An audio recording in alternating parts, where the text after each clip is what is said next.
You're staring at a photograph of a dead woman and eating a turkey sandwich because this is your life now. Her name was Claire Barton, 34, elementary school teacher. Found in her apartment in a bathtub full of cold water, with her wrists arranged on the porcelain rim, like she was resting. No forced entry. No sexual assault. No robbery. The only thing missing from the apartment is a single Polaroid from a frame on her nightstand. The photo was of her and her dog. You know this because her sister told you, and then her sister cried so hard she couldn't breathe, and you sat there holding a notepad and waiting because that's what detectives do. They wait. They wait for people to stop crying long enough to give them something useful. The sandwich is cold. The photo is colder. Claire is number 3. Number 1 was Angela Reeves, 31, veterinary technician, found in the same position, bathtub, wrists on the rim, cold water, no forced entry, a single photograph missing from a frame in the living room. Number 2 was Dana Moretti, 29, dental hygienist, same signature, same staging, same surgical removal of 1 photograph. 3 women. 3 bathtubs, 3 stolen images. The media hasn't connected them yet because they're in 3 different jurisdictions, and cross-jurisdictional cooperation in this country runs on fax machines and ego. You've connected them because connecting things nobody else connects is the only skill you have that matters. You're 41, homicide detective, 16 years on the job.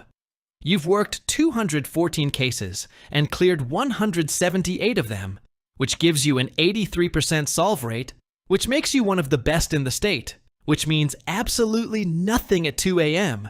when you're looking at crime scene photos and trying to understand why a man arranges dead women's arms like they're sleeping in a painting. Your ex-wife says you're married to dead people. She's not wrong. She left 4 years ago and took the kids to her mother's in Connecticut. You see them every other weekend. They're 9 and 11 now. Your daughter asked you last Christmas what you think about all day, and you said puzzles, because the truth would require a therapist and a bottle of something you promised yourself you'd stop buying. The profile builds itself. You studied behavioral analysis at Quantico on a fellowship the department barely approved. The FBI's method is a 6-step framework that starts with crime scene analysis and ends with apprehension. You're on step 4, profile generation. Here's what you know. He's organized. The scenes are clean. No DNA under fingernails. No hair. No fibers that don't match the victim's own environment. He plans meticulously. He brings his own tools.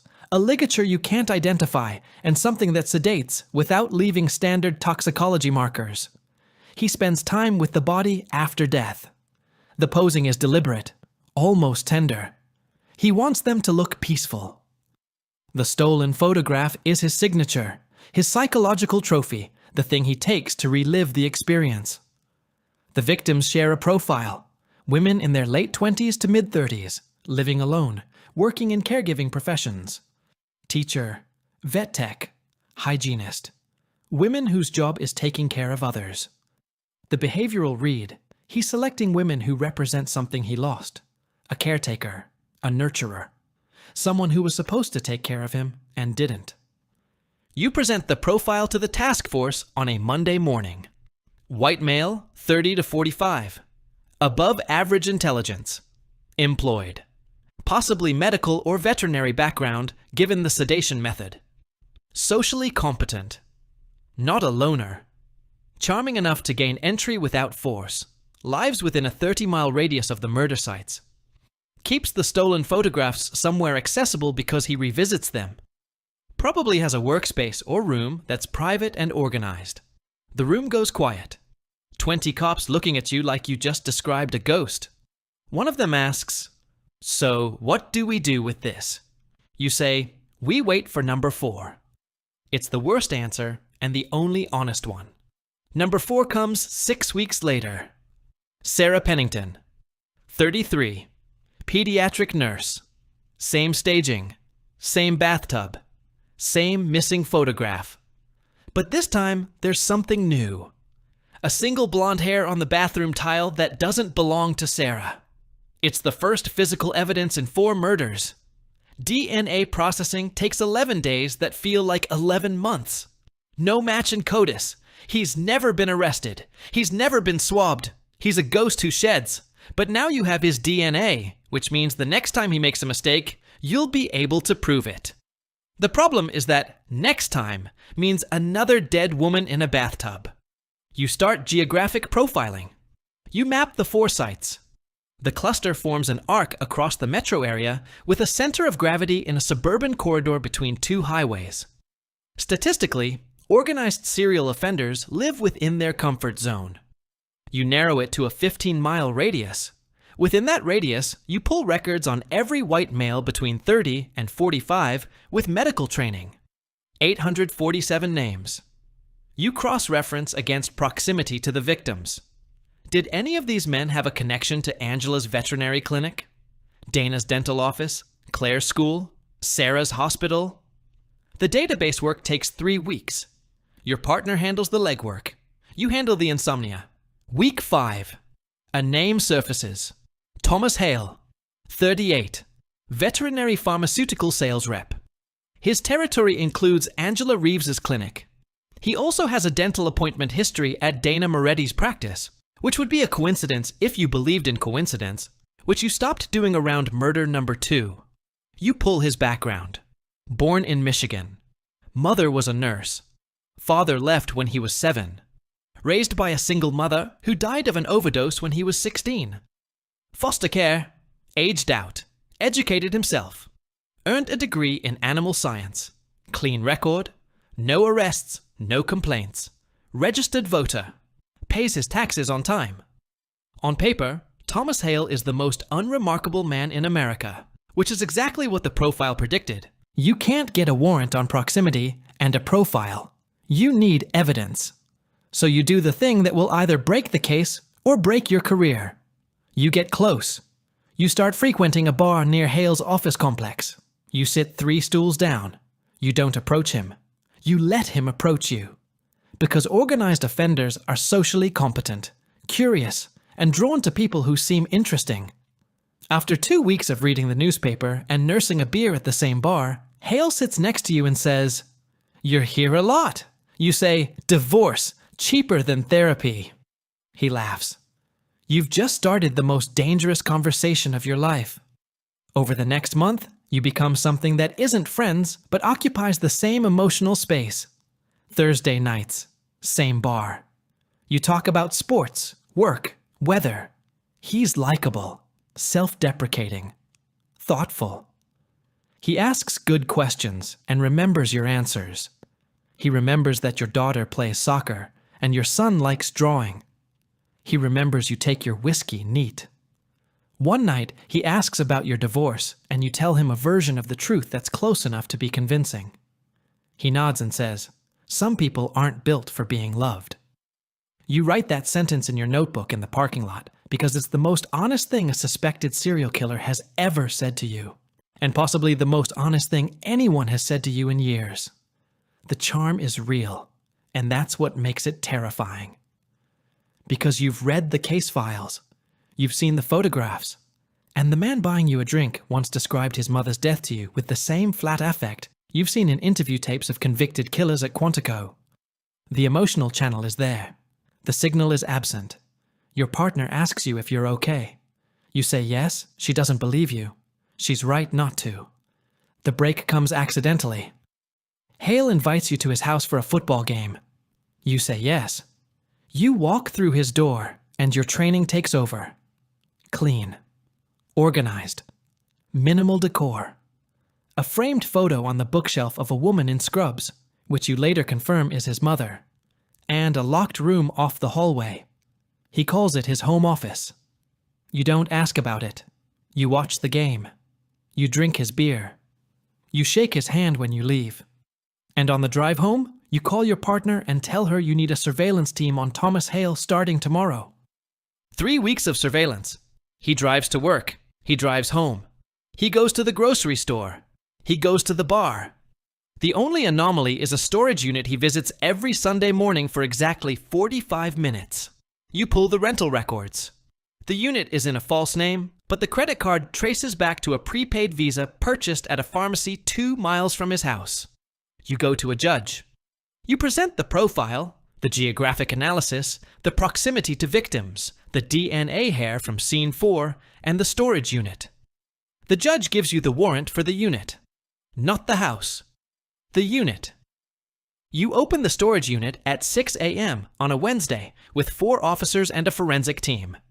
Inside, the unit is immaculate. Shelving. Labeled containers.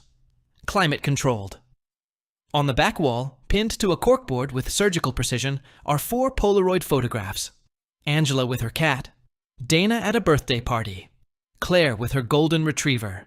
Sarah holding a baby that isn't hers.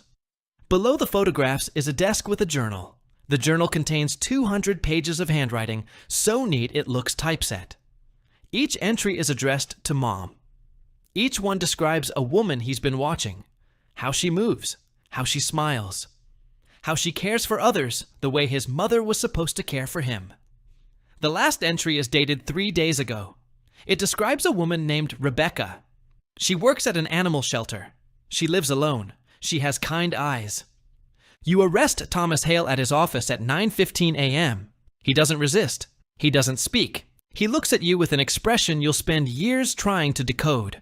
It's not anger or fear or surprise. It's recognition. He knew. Maybe not today. But he knew eventually someone would sit 3 stools down and wait. And the look on his face says something that chills you more than any crime scene photograph ever has. It says he's been waiting too. Rebecca is found safe. She doesn't know Thomas Hale's name. She doesn't know she was 72 hours from becoming the 5th Polaroid on a corkboard in a climate-controlled storage unit. You don't tell her. Someone else will, eventually. The DNA from scene 4 matches Hale. The journal entries corroborate the timeline. The Polaroids are incontrovertible. He pleads guilty to avoid the death penalty. 4 consecutive life sentences. No parole. The courtroom is full. The families cry. Angela's mother grabs your hand in the hallway and squeezes it so hard your knuckles crack and says, "Thank you for seeing her." Not for catching him, for seeing her. The prosecutor shakes your hand. The media calls you a hero. The department gives you a commendation and a week of paid leave. You spend the first day of leave sleeping 14 hours. You spend the second day driving to Connecticut. Your kids answer the door, and your son, who's 11 and already taller than you remember, hugs you without letting go for 30 seconds. Your daughter shows you a drawing she made of a detective with a magnifying glass. The detective is smiling. You don't correct the inaccuracy. You go home and sit in your apartment and stare at the wall and feel nothing, because the machinery that makes you good at this job is the same machinery that makes you terrible at everything else. You've spent 14 months inside the mind of a man who killed 4 women because his mother didn't love him enough. And now that mind is empty, and yours is full. Your therapist, who you started seeing 3 months into the case because your hands wouldn't stop shaking during breakfast, says it's called vicarious traumatization, the clinical term for what happens when you spend too long thinking like a predator. The informal term is simpler. You brought the darkness home and forgot to leave it at the door. Your daughter calls that Sunday. She says she saw you on the news. She says she's proud of you. She asks when you're coming to visit. You say soon. You mean it this time. Maybe. You hang up and open the case file for a new homicide that came in overnight. A woman found in her apartment. Staged. Peaceful. Something missing from a frame. Different city. Different signature. Different killer. Same bathtub. You close the file. You open it again. You close it. You open it again. That's the thing about hunting serial killers. You don't choose the work. The work chooses you. And once it does, it rewires your brain so that every quiet room feels like a crime scene.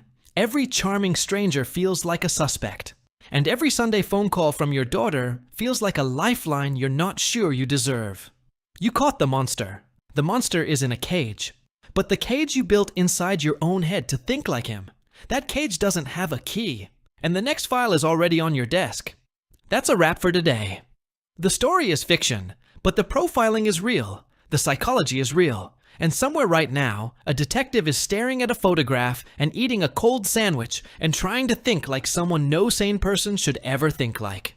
If this one got in your head, drop a comment. Subscribe for more. See you in the next one.